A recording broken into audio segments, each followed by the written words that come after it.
meus queridos, tudo bem com vocês? Vamos dar início a mais uma aula de matemática e em seguida teremos aula de história, tá bom? Então, peguem o livrinho de vocês, que hoje nós vamos falar sobre medida de temperatura, tá? Abram na página 186 e vamos dar início à explicação. Bom, gostaria de começar perguntando quais os tipos que vocês conhecem? Quais os tipos de medidas que vocês conhecem? Pensaram? Então fiquem atentos que mostrarei para vocês algumas delas. Entre elas temos as medidas de comprimento, as medidas de massa, medidas de capacidade, medidas de superfície, medidas de tempo e medidas de temperatura. Porém, aqui nesse vídeo eu vou me aprofundar um pouquinho mais sobre a medida de temperatura. A unidade de medida mais utilizada aqui no Brasil é os graus Celsius, tá? Ela é representada por este símbolo que vocês estão vendo aí no vídeo, uma bolinha e um Czinho.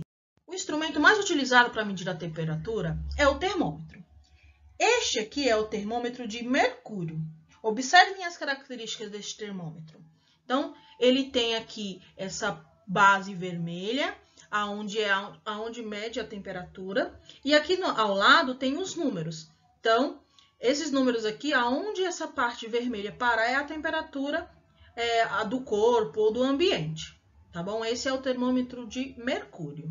Com certeza que esse termômetro aqui vocês conhecem, ou já viram em algum lugar. Esse é o termômetro digital. Ele é o mais utilizado nos hospitais e até mesmo algumas famílias têm ele em casa, tá? Esse outro aqui, um pouquinho diferente, é o termômetro, além dele ser digital, ele ainda é por infravermelho.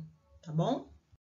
Analisando a temperatura, Lula está com 38 graus de temperatura corporal. Será que está normal? Bom, a temperatura corporal normal está entre 36 graus e 37 graus.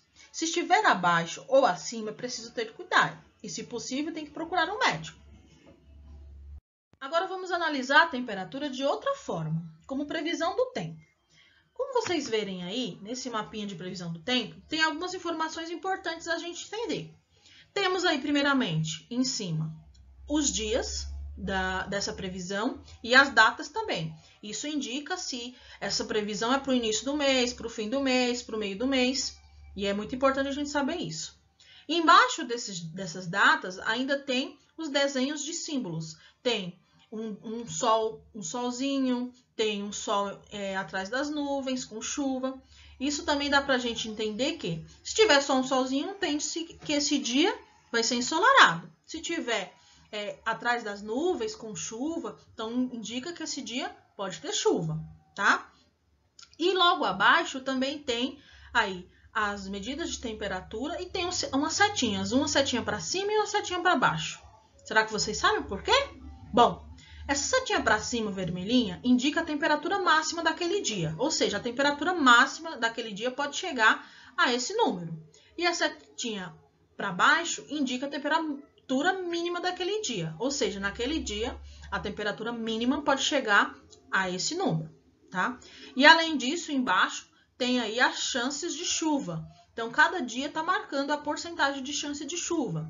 Então, na sexta-feira, por exemplo, a porcentagem é de 90%. É uma grande porcentagem, né? Então, tem uma grande chance de chover.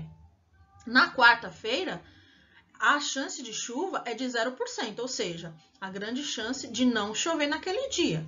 Além disso, dá para a gente observar, por exemplo, analisando aí na quarta-feira, que a temperatura mínima daquele dia vai ser 15 graus. E a máxima vai ser 24 graus. Então, no número 1, vocês têm um desenho de um termômetro, tá? E tá pedindo a seguinte informação aqui, tá? Vocês vão observar esse termômetro, né? Sabendo que o nosso corpo, a temperatura do nosso corpo gira em torno de 36 a 37 graus. Aí tem algumas perguntas aqui, como está a temperatura de Henrique, né? Que é a pergunta aqui de cima. Converse com o seu responsável e procure saber o que causa a febre e vocês vão anotar aqui. No número 2, observe os termômetros. Tenho 4 termômetros aqui. Depois de observar, você vai responder a seguinte pergunta: Qual termômetro está marcando a temperatura mais alta? Qual é essa temperatura? No número 3, vocês vão observar o mapa da previsão do tempo, tá? E depois também responder as questões abaixo. Tá bem fácil, tá bom? Porém, se tiver dúvida, é só me chamar. E após essa atividade, vamos pegar o livro de história, tá bom?